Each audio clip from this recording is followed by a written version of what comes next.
Smoking hot body. I'm Jules McQueen. And I'm Jana Waller. And we want you to stay gritty. You got to shoot it for 500 arrows before you can make a decision. And I'm like, I don't walk 500 miles in boots that don't fit me. Stumbles on his face.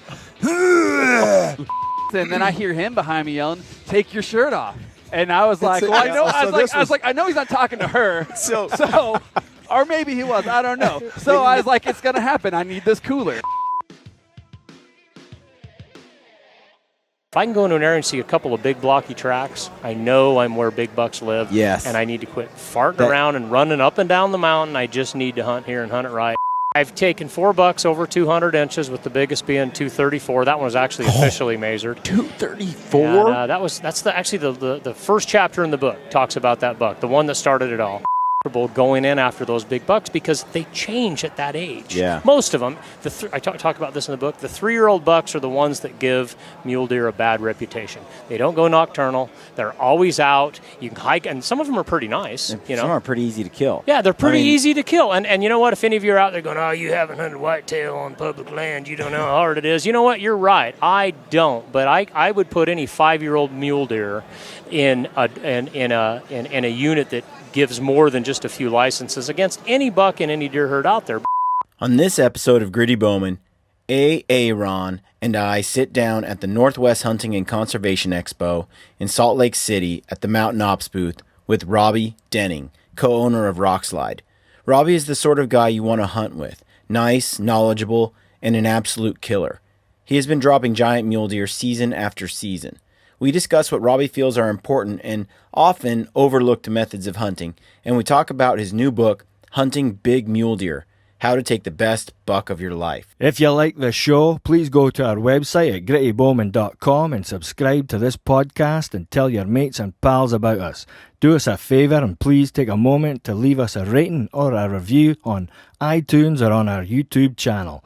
Send your questions and podcast ideas to grittybowman@gmail.com. If you're listening to this on iTunes, you can see the video version of this podcast on our website at www.grittybowman.com. All right, folks, welcome to the Gritty Bowman podcast. We are here with Robby Denning and Aron Snyder, who both were part of. One time you were involved in Rockslide as an owner. And Robby owns it now.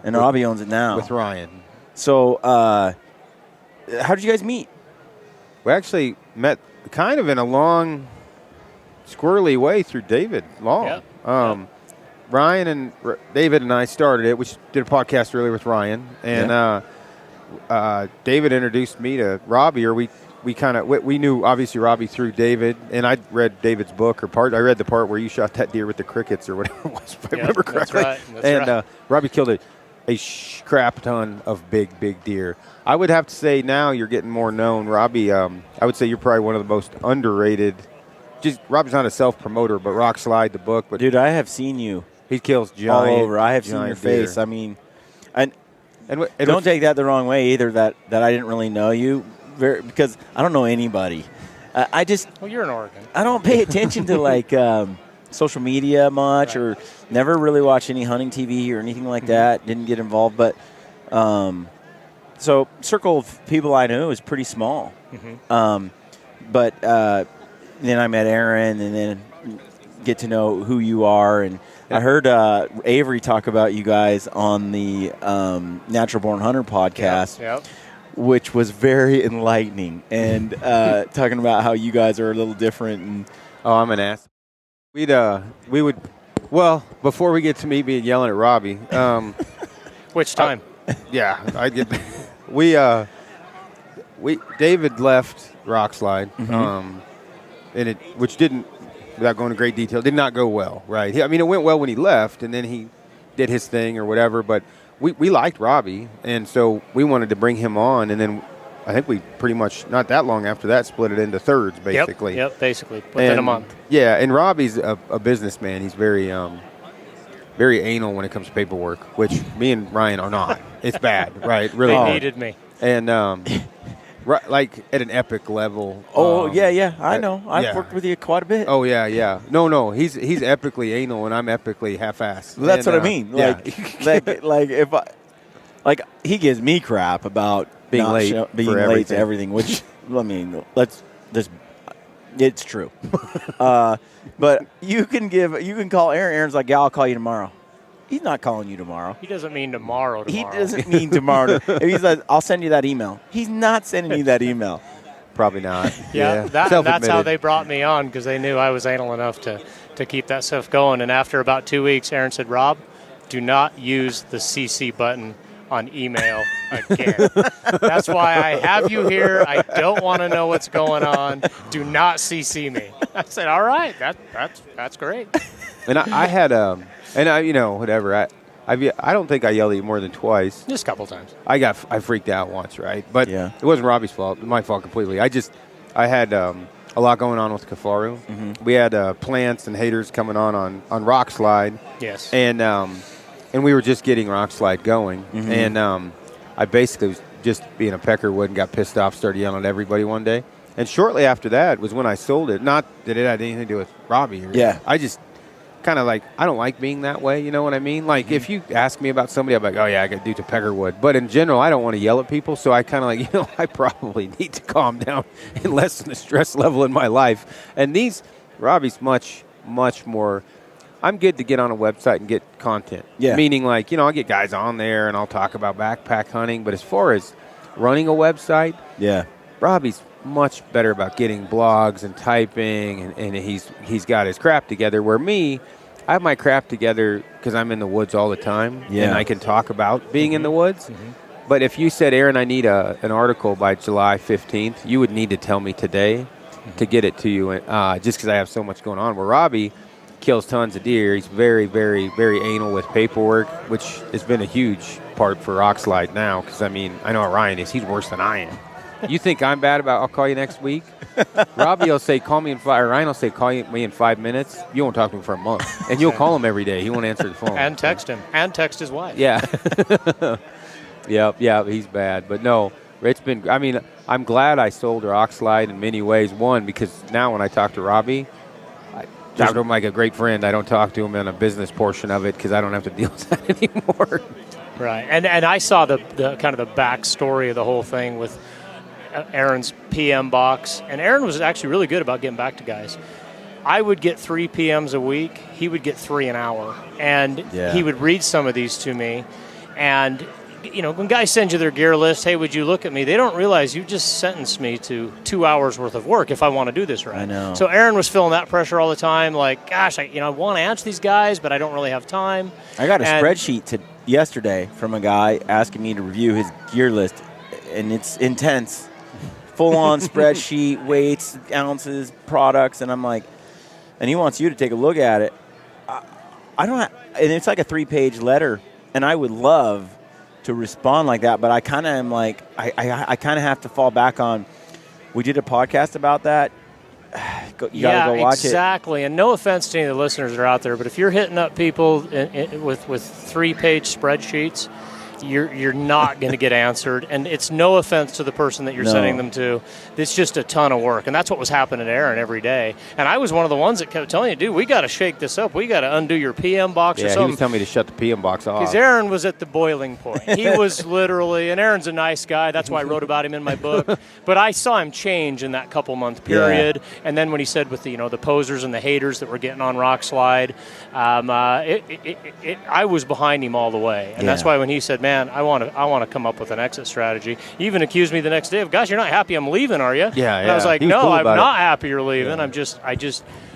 I saw firsthand how much pressure he was under. But it literally in like 3 days, I was a different person. But it was the kind of thing where I was afraid to post anything because of what potential some chucklehead would come on there and say. I couldn't get to all the PMs, and I'd get PMs pissed off because I didn't answer PMs plus Kafaru.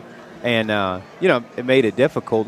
And Robby, a few different times, you would get on the site on different threads on Rock Slide and defend me or say, hey, just whatever. lay off, you guys. And it's sad because we ended up losing a great resource because Aron would answer questions. He's great at answering a question in a group. You send him a 3-page spreadsheet, you just send him to 2 hours and he can't get back to you. And in the meantime, 3 or 4 other guys are saying, hey, what about this? What about this?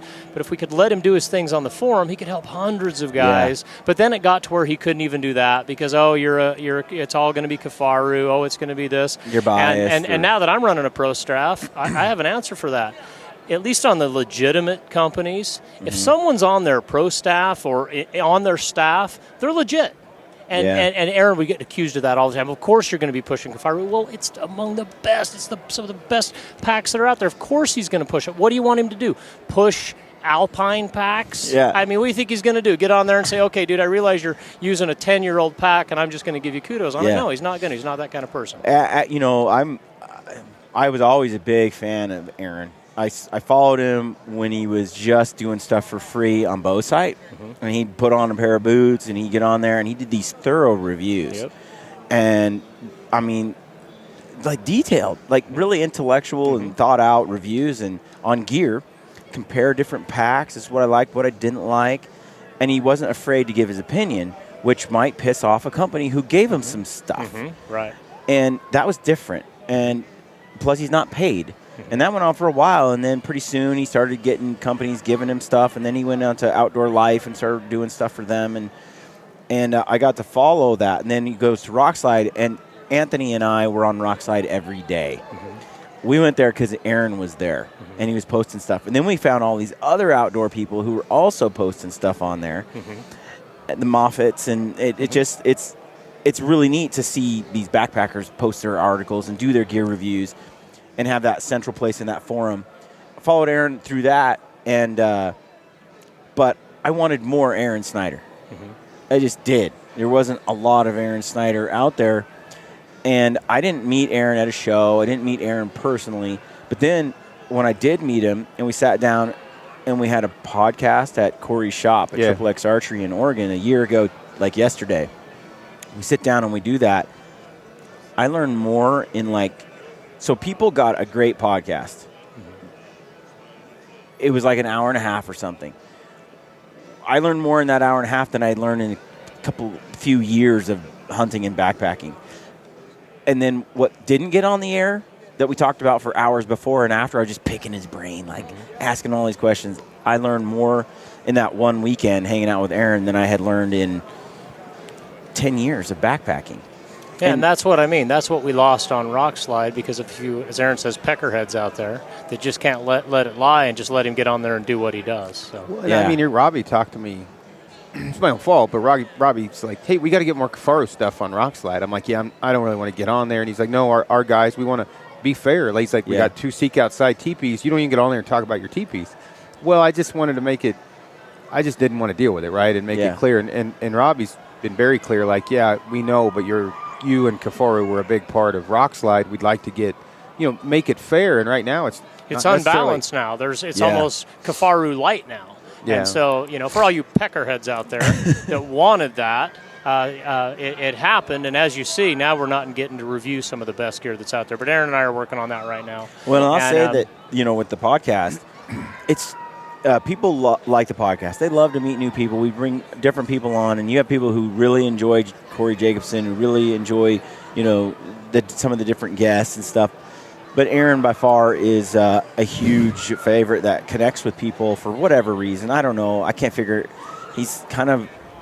We call it the magic of Aron. Is it magic? Yeah. It's magic. So Aron has a nice thing about him where he just... I think what I like about it is he delivers the why behind a lot of this stuff. He doesn't just tell you this is the gear to use. He's like, he's a teacher. I'll give you an example with, not me, but with Robby. Robby, you were wearing... Well, are we going to go, dude, tree bark camo? That only went out in 1980. Come on. I had a few leftovers. Toilet paper hanging out the shirt. And there was a hole in my pocket. And I'm like, hey, Robby, look, I'm not saying you need it. I'm just saying it's going to help. Right. Obviously, you don't need it. You've killed more big deer than anybody known to man, but it's going to help you. Yeah. So try it. You're in a position now. You don't have to. But Robby is a very frugal person, I've learned. Very. And so I'm like we had a chance with Swarovski, to run Robbie's got the Pirates of the Caribbean telescopic. Yeah, Swarovski. still do. Yep. And Robbie's like, literally, I'm like, Robbie, you can. I've got a spotter. You can take the one I'm getting. And he's like, no, I love mine. I just need binoculars. But the moral of the story here is, for me, it's not anything I would ever say like with Robby. Robby would take it for face value. What I would like, Robby, just get some merino wool camo. It's okay, Rob. You're not going to kill bigger deer. You will be more comfortable with the big deer you kill now. And guys, was it all straight frugality? No. But if something works, that's what I use. Yeah. And I want to be convinced. I just wrote an article on Rockslide last week about merino wool. It took me 10 years to get on. It really wasn't that I couldn't afford it or anything like that. I just needed to know that I needed it, and that's what Aaron's talking about. Well, this if is he a guy says who's it's face value, I'm like, okay, I'll go try it. You got something? I'll try it. Yeah, and now I don't look like Elmer Fudd anymore in the woods. I think I called you Maynard the mayonnaise farmer. Maynard the mayonnaise. Yeah, I remember that too. So Rockslide right now, it's going well. And very well. And I was going to ask, what is it that's different about Rockslide? Dude, I'm 46 years old. Yeah. Okay? And so when Aron and Ryan and David and everybody brought me on, it was just to do a few mule deer articles. Mm-hmm. But the way they launched the site, Aron had been around the internet enough, David a little bit, that a lot of these forums were just turning into pissing matches. Yeah. And they were a bunch of young guys arguing back and forth. Name calling. Anybody mature didn't even dare post. Yeah. And so we just kind of made a pact that we're not going to put up with a lot of this on Rockslide. So that was our original mission. Just get rid of these guys. We're not going to argue with them. We're not going to give them a platform. The proverbial 400-pound guy sitting in his mom's basement, sounding like an expert, but, we can see through them pretty quick. We're just going to get rid of them. Yeah. We don't even warn them. We just get rid of them. So Rockslide, we probably had the most banned people of any initial website. And that's pretty hard when you have 500 members and you've banned 100. I mean, you're thinking, whoa, I just got rid of 20% of my crowd. Right. But you fast forward a year or two, and all of a sudden some of the sponsors on Rockslide that I'm talking to, Stevens from Lathrop and Sons, are like, hey, you know what? Yours is one of the forums, a 50-year-old guy that's going to go on a sheep hunt. He's got the money to do a $30,000 hunt. Wouldn't even be thinking about a forum. He's willing to go on your forum and read it and even post because he knows he's not going to get attacked by some peckerhead. Yeah. And so that was by design, and I think we're kind of reaping what we've sown now. Yeah. And it's not that there's not other websites out there that are doing that now, but for a long time they didn't. Forums were free-for-alls. We've tried to get away from that. And if you read it on our forum guidelines, we'll get rid of guys just if we get a few complaints on them, just because we don't have time to mess with them. That's really what it gets down to.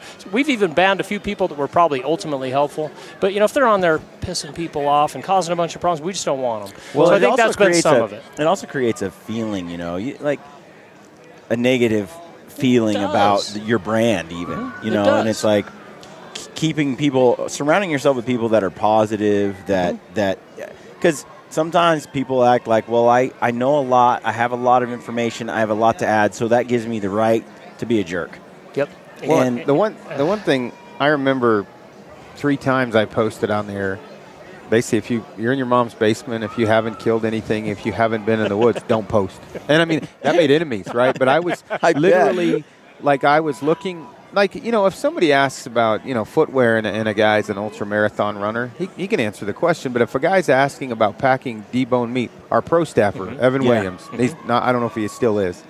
Evan Williams was given advice on packing out a deboned elk. And I got on the phone and called him. I'm like, hey, Peckerwood, you've never packed out a deboned elk. Do not give advice on that. And I would, and it was very important to me when I was involved with Rockslide as well as Robby that you didn't get that. You didn't get, I don't give advice on killing big mule deer. Yeah. 1, because Robby was part of it, but 2, I don't kill big mule deer. So I'm not. I can say, hey, fitness wise, I can help you on these.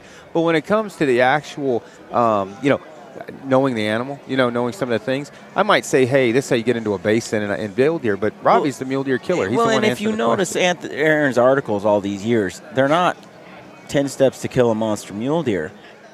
Yeah, it's 10 steps to get you there for someone like Robby to tell you how to do the rest. Right, of it's like a lot of it's gear, a lot of it's how to be more comfortable in the backcountry, a lot of it's, and there's a few out there on how to kill an animal.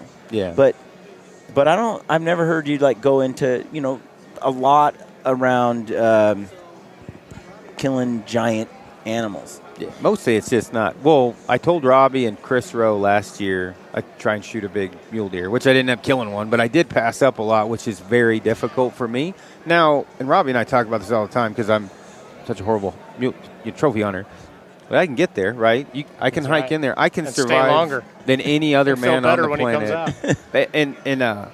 But I get 160 mule deer in front of me, 160 inches. I have to kill it. Yeah. I mean, I literally, this demon pops in. It probably goes through my nose, and I just kill. What are you thinking, Robby? You had a look on your face a minute ago. I was listening to Aron, and I think you were asking about why Rock Slide's been successful. Yeah. Because Aron was not a poser. Aron brought us our first 500 members. Yeah. And that's why in the front cover of my book it says, "Thanks for your generosity."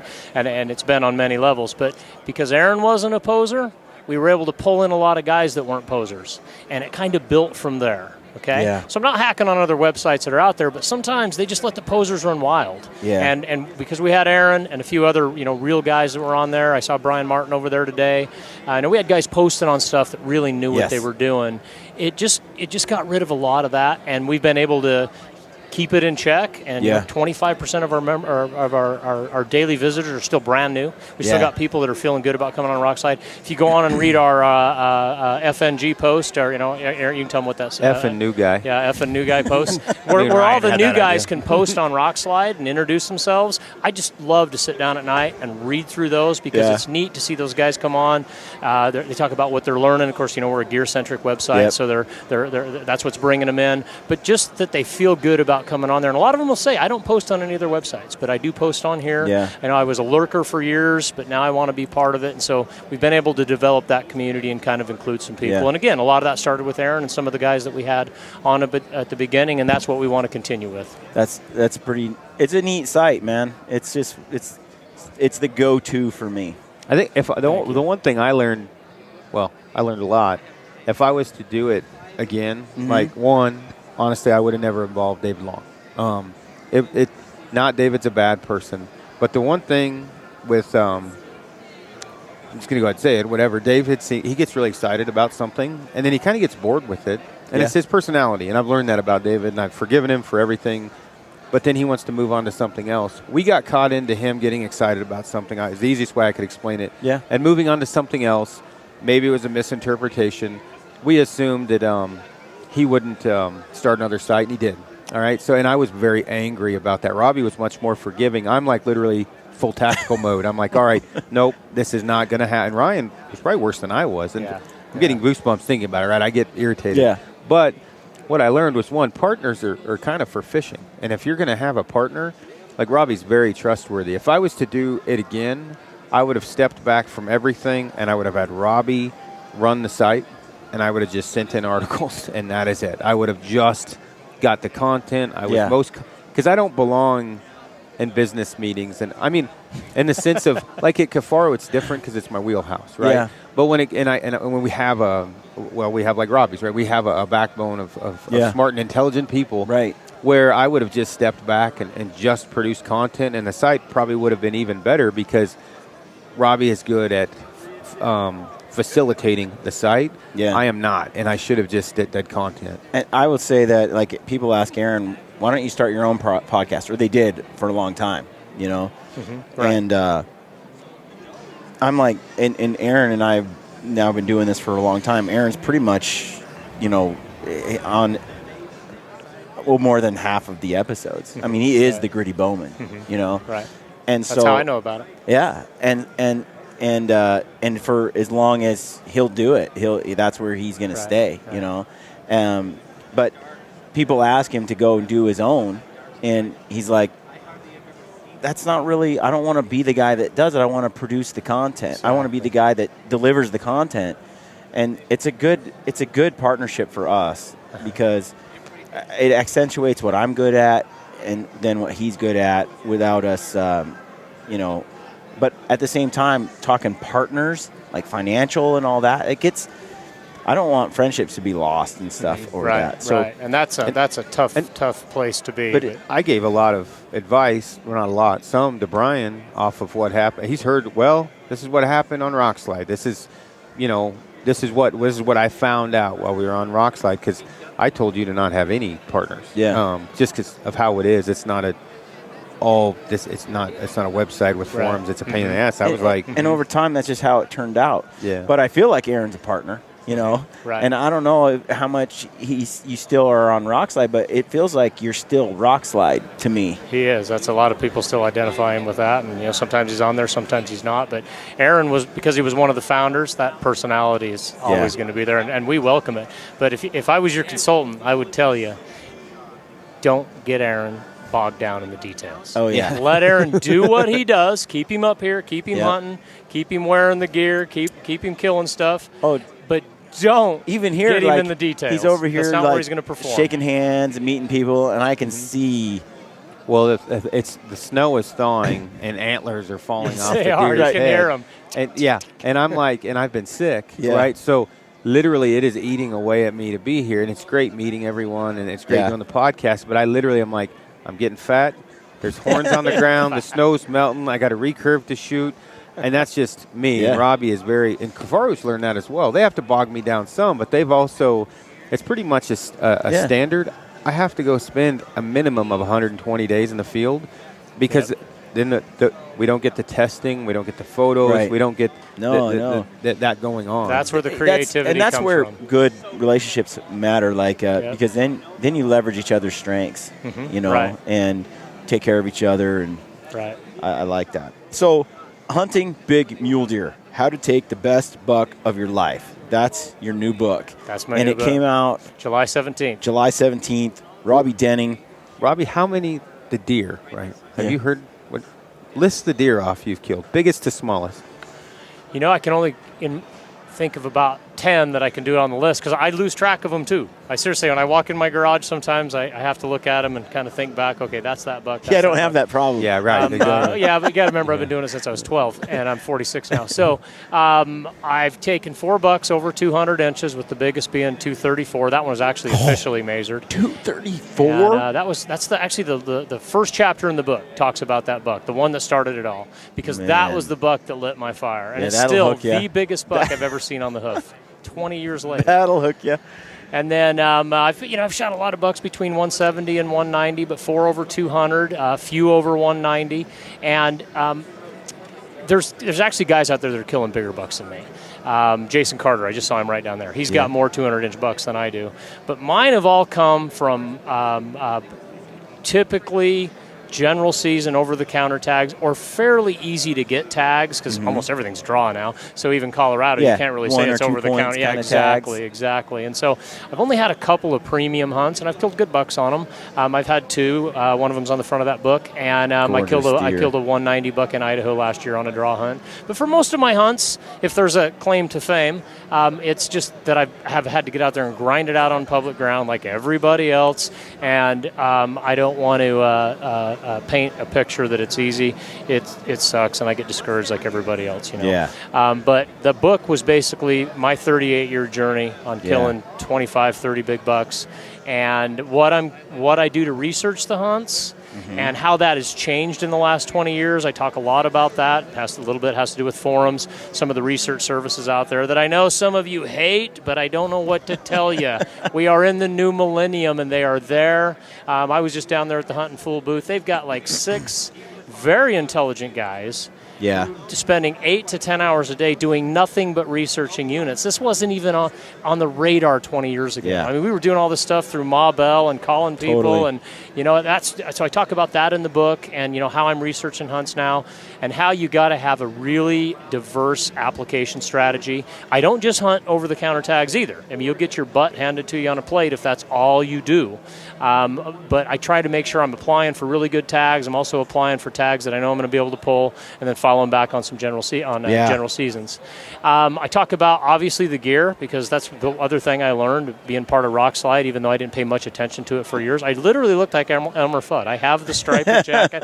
I have all that stuff. Pictures. Yeah, because wool still performs. It stinks, but it performs. But I talk about kind of my transition of going from the gear of yesteryear.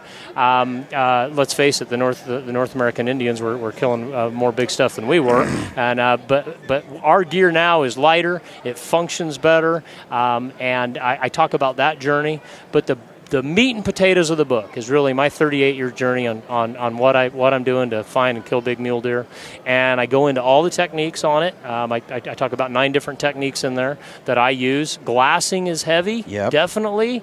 However, I try to make the case in there that if you're only a good glasser, you're limiting yourself. You have to be a multi-weapon hunter to kill big mule deer, I think. You can't just be an archery hunter. You can't just be a rifle hunter. You can't be a muzzleloader hunter. Take it's too advantage limiting. of all the options. There you go. And it improves your draw odds, and it gets you out at times of the year that bucks are vulnerable. Some of these early muzzleloader seasons and early archery seasons can be as good as hunting in the rut. Yeah. But if I meet a guy that's like, flipping sticks, I don't want to do that. Well, you're just limiting yourself then. You're home waiting for the rifle seasons to open when I'm out there hunting. Yeah, when you look across all the different states, all their different seasons, some states favor an archery hunt absolutely better than a rifle. Some are rifle, some are muzzleloader. There's some great opportunities just by choosing the weapon and the time of year. Yep. And each state is different. So if you just stick with archery, which we love archery, and So do Aron, I. I don't think Aaron's killed hardly anything with a rifle. 250 animals with a bow. Yeah, I've killed a ton with a bow. And but at the same time, rifle hunting's fun, you know. It's a blast. And so I'm learning a little more taking all these guys on rifle hunts. Like I was on 4 mule deer rifle hunts with tags that are as easy to draw as it is with the bow. And I'm not going to lie, as I'm sitting there watching 15 different 140 to 170 bucks rut, thinking, and it's not like this in archery season.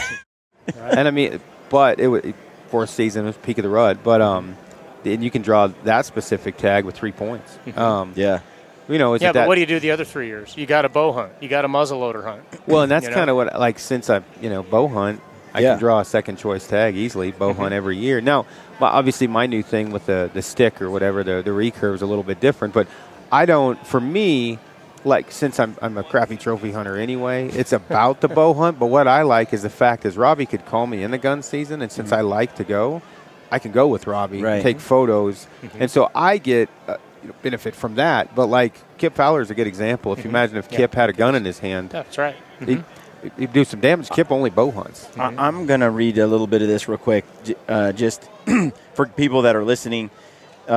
You've got some chapters in here that are called, you have Icon of the West. You got mental and physical aspects of hunting big bucks. Finding good places to kill big mule deer, Western states overview, and you go through all the different states. It looks like there's develop your application strategy chapter, techniques to kill the best buck of your life, recognizing buck country, moving in deer country, obeying the wind, still hunting, ambush hunting, tracking.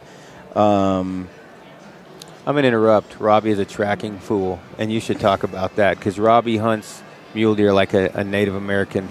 You will track them down, and I don't think too many people do that anymore. Well, that's what I was just about to ask. No loincloth, though. Because you have some interesting chapter titles and headings in here. One of them I read in here a little bit, just flowing through, that you had something in here that said, don't expect to find your honey hole on the internet. Right. Some things like that. Aron talked about your tracking. What? There's been a lot of books written about killing big mule deer. What would you say is unique about your book compared to some of those other books? Okay, I can answer that. A lot of books will focus on one specific habitat type, like high country. A lot of high country books come out the last 10 years, and they're good, and they really are. Some good authors and some good hunters in there. But I think quality in the high country in the West is declining outside of a few draw odds because everybody's got the high country bug. You can spook bucks at 5 miles in the high country that you would never spook in the low country that's brushy, just simply because they can see you. They're used to being alone all the time. Some guy banging his pod against the tree down in the bottom of the basin trying to get out his burnt mountain house meal out of it just sent the biggest bucks out of the basin. And so I tried to expand the book into hunting from the desert floor all the way to the high country because that's pretty much where I've killed all my bucks. All right? Still looking for a big desert buck, but I've been hunting it. But why do I hunt the desert? Because there's big deer there, and because they're low-density deer herds, and a lot of guys focusing on them. And why do I hunt the brush country of Colorado rather than just the peaks? Because that's where most of the biggest bucks end up after opening day, and especially when you get into like second season when you can actually have chance of drawing a rifle tag. You got to hunt where they are. Right. So I tried to make sure my book equipped a mule deer hunter, whether he's living in the Yukon or whether he's living in Baja, California, he can walk away with something that's going to carry over into mule deer hunting rather than focusing on just one specific habitat. And Robby's very, not only to tracking, which all big mule hunters are, but you are very patient. I've never hunted with him, right? I mean, I'm going off of anything you've ever told. Because I've called you from the top of a mountain probably 5 different times with questions, maybe more. Very patient person. And you don't push the issue, but you also patient in the sense of a big deer will come out eventually if you've scouted, done your homework. Yes. That deer will be there somewhere. He lives and there. You've proven that on multiple of your live hunts. Yes. Digging out deer that some guys might be there today. Have you noticed something that's kind of consistent with big bucks compared to all the rest? Well, first of all, they're not some mystical, magical creature with a sixth sense that we don't have. That they don't operate on that level. And the reason I say that, because a lot of guys just kind of give up at that point. Like, well, I've been hunting like 20 years. I haven't seen one, man. They must have a magic wand. No. They're just the smartest animal in the population. That's why they got to be. I talk about this. I've aged all my big bucks since I was 27 years old. Extracted a tooth, sent them to a reputable lab. And so I know all my big bucks are between 4 and 9 years old. And there's just something about a buck at 4 years old. It's almost like the 12-year-old kid, 12-year-old boy, something happens at that puberty level, the things start dropping, something changes in the buck. And even though mule deer inhabit some of the most open country of the West, especially in the early season, they are not a lot different than a blacktail or a heavily hunted whitetail. Once you put the pressure on, those big bucks head into the cover. And a lot of guys want to sit out in those picturesque basins, look around with their, $3,000 spotting scope, which I do, by the way. Don't get me wrong. That's part of it. Yeah. That's why I have 9 techniques in there, not just one. Yeah. A lot of books are focused on 1 or 2 techniques. That you've got to be comfortable going in after those big bucks because they change at that age. Yeah. Most of them, I talk about this in the book, the 3-year-old bucks are the ones that give mule deer a bad reputation. They don't go nocturnal. They're always out. You can hike, and some of them are pretty nice. Some are pretty easy to kill. Yeah, they're pretty easy to kill. And you know what? If any of you are out there going, oh, you haven't hunted whitetail on public land, you don't know how hard it is. You know what? You're right. I don't. But I would put any 5-year-old mule deer in a unit that gives more than just a few licenses against any buck in any deer herd out there. And the reason I say that is because I spent so much time trying to chase these bucks, and I've been the only one on the mountain when everybody else says they're gone, they don't live here. I get email after email from guys like, oh, I scouted this buck in August, and he's gone. And I always tell them the same thing. He's not gone. Unless he was just, at 12,000 feet in Colorado and it snowed a foot, he's probably not gone. Yeah. They're just hiding. And guys want to believe that, no, they left. And I think that's a good excuse we play on ourselves. They left. Yeah. So I should too. No, they're probably still there. They're just a lot harder to hunt. And it's hard to go down in that black timber and bust it out and try to kill those deer. The deer I called you when I called Colorado, Robby. Yeah, when the ones Colton and I were after. Yep. They did exactly what. One of the things, and you've heard me tell, I'm looking a mile out, and there's a deer 350, 400 yards below us. Mm-hmm. Yeah. Right. And what he was doing is he was hiding on a steep slope with thick trees to where anybody that walked by on the trail could never see that deer, and he had 100 yards into thick timber, and he was gone. Yep. So he would feed in there. He would bed if he felt comfortable. He'd go right back in the timber. We figured that out, but I was in the one lucky spot that I could see that deer and just happened to be camped there. Mm-hmm. There was only like a 40 yards wide stretch. Well, that deer, we think he's 6.5 years old. He's very old. But the thing is he was in the high country, just like Robby's talking, huge basin. After the first day, we lost him. Blind house luck. I happened to be looking way. He's got to be on this picturesque giant mountain. Yeah. So he was right below my freaking tent in the trees. Mm-hmm. That's where he was. Yeah. And I bet he's there every year. He feels very safe there. He's got a very short route for safety. Yeah. And as I called you a couple of times, I remember. I literally pretty much everything he had told me in the last couple of years happened with those few big bucks. Yeah. And you're right. There was still 3, and there was 4.5-year-old deer up there too, but there was no deer over 4.5 on the side of that mountain when the pressure hit. Mm-hmm. They all the big bucks we'd scouted went into the timber. They would come out, but they wouldn't come out very far. Yeah. And they would go right back in after they'd feed. So yeah, that answers. There's a case in point right there, and that's what I've seen. And so a lot of guys, you just get mentally defeated when that happens. You think, oh, they're gone, and that's why I keep saying they're not magic. Yeah. They don't have invisible powder they can sprinkle on themselves. They have to be somewhere. Aron talks about tracking. I'm probably not as good a tracker as what he talks about, but tracking is one of my tools. And I look at all those 9 techniques that I talk about in the book as a toolbox. And when the conditions are right, I pull out the tracks. The thing about tracks don't lie. Deer are telling you where they're at by their tracks. And if you study some of the hunters in the northeastern U.S., which is very thick, which is the same type of country our mule deer live in as far as thickness, the only way they can kill those bucks a lot of times is by tracking. And so when I'm the guy on the knob when it gets light, don't get me wrong, but if I'm not seeing bucks out in the open and I've got good tracking conditions, I'm in the trees looking for tracks. And even though I haven't tracked down a lot of bucks, like here's his track, I'm on him, and I kill him within a mile, sometimes that's how guys get it in their head. That's how tracking works. It can, and I killed one of my biggest bucks that way. I actually picked up the track, got on it, and I killed him within a couple of hours. Yeah. But tracking is more like they're leaving you little clues on how they're using the mountain, where they're feeding, where they're going when the sun comes up, where they're spending their days. And Aron just gave a good example. They don't just roam like lost children. They live in relatively small areas until you bugger them up, and then they leave. And that's what tracking has done for me, is allowed me, instead of looking at 3 square miles of mountain range here, which might work in the early season when I'm archery hunting, but as soon as there's the pumpkin patch shows up, those deer are out of those places. Tracking allows me to say, okay, the bucks are probably spending their time here. And it's always a thick, nasty hole, and most of the time I don't kill them, but at least I know where they are. But you do that enough, and you pay attention to enough tracks, and I give you some techniques in there that I use. And I'm not just talking about tracking on snow. That's the best. That's what you want. But the tracks are there. They leave tracks, and they don't lie. So you need to learn to identify a big buck track. It's not that hard once you've looked at a few hundred of them. You get it ingrained in your brain, and if I can go into an area and I can see a buck, I know he's there, right? I'm just going to hunt there. But a lot of times it doesn't happen that way. But if I can go into an area and see a couple of big blocky tracks, I know I'm where big bucks live. And I need to quit farting around and running up and down the mountain. I just need to hunt here and hunt it right. That's why I have a chapter in there about obeying the wind, because the wind is, they key in on the wind so much. And I think we blow it all the time and we don't realize it. I think there are a lot of people who just, it's the same thing with elk or any animal you're hunting.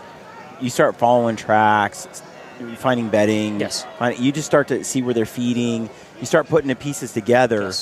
If you just ignore tracks, and they'll be right there. My cousin Ben is like a bloodhound, And I remember hunting elk with him one year, and we come across this track, and the ground's a little bit damp, and there's a track there, and the only way you can tell is because it's dry under where he stepped, like the ground, it's like they're dry and wet ground around, but all these dry steps, where he walked and broke the surface. And we tracked this elk for like 3 hours, just painstakingly. No snow, just dirt.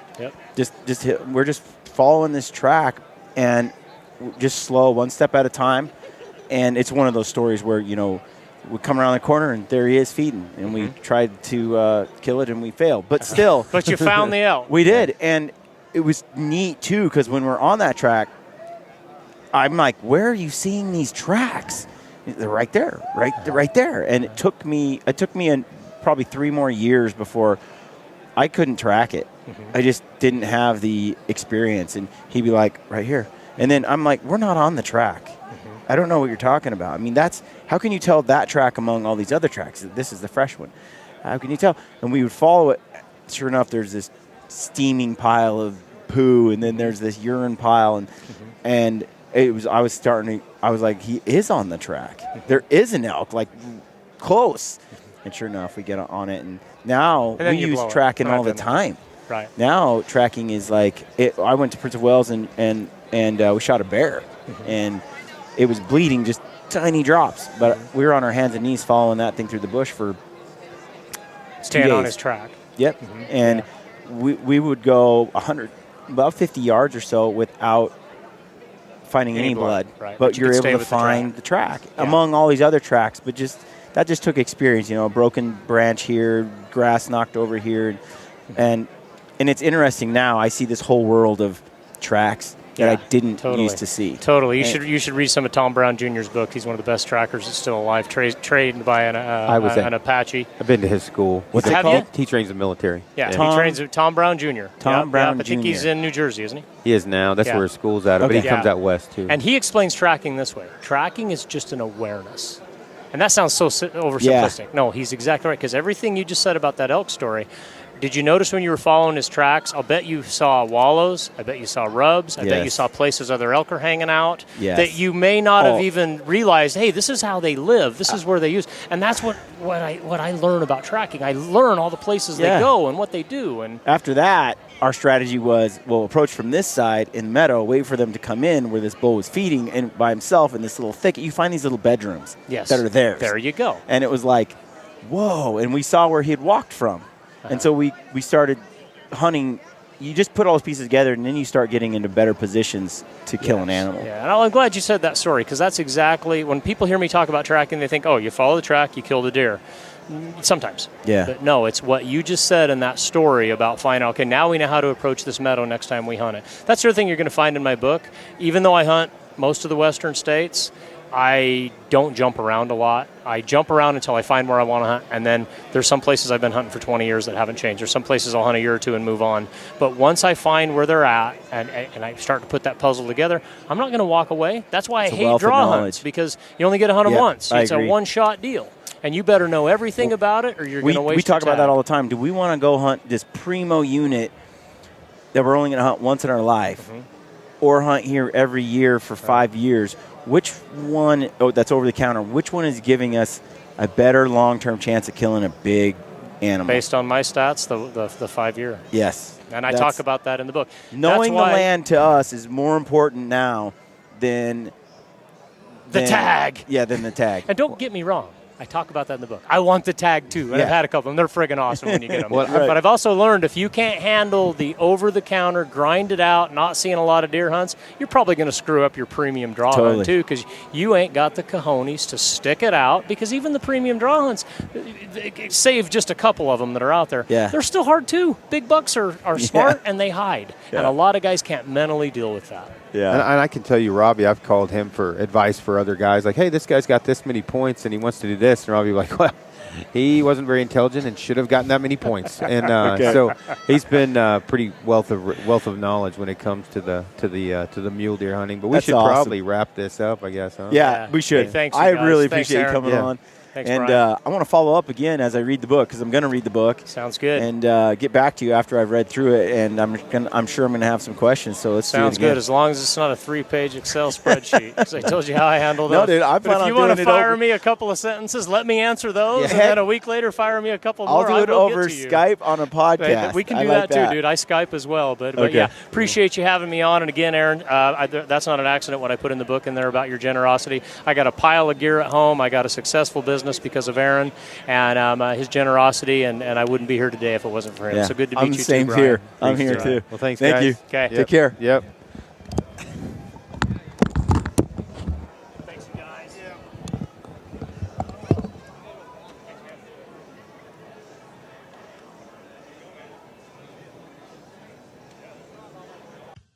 Okay, Gritty friends, I hope you enjoyed that podcast.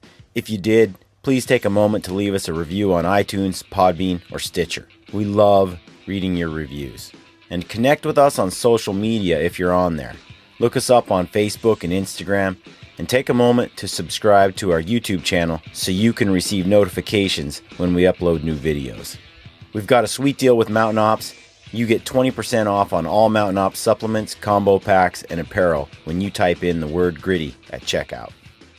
If you're a hardcore elk hunter, or you want to be, go to the Elk 101 website online and check them out. Our friend Corey Jacobson is killing it with some of the best elk hunting information and entertainment on the web. If you haven't heard, we're doing a huge gear giveaway to try and grow and expand the gritty community on Facebook and Instagram. I asked a bunch of friends to pitch in on this gear giveaway, and they all came through with some awesome stuff.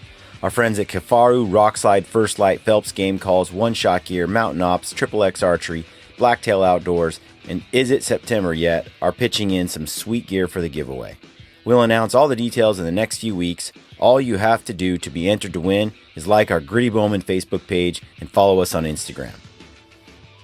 All right, friends, let me leave you with one other quote from Theodore Roosevelt, who said, "It behooves every man to remember that the work of the critic is of altogether secondary importance, and that, in the end, progress is accomplished by the man who does things." We all have a choice. We can be people who do things or people who criticize the work of others. It's pretty simple, really. Get out there and do your thing. Good luck on your hunts, and stay gritty.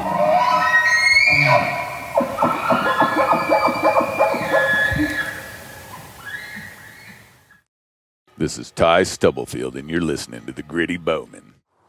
Gritty Bowman.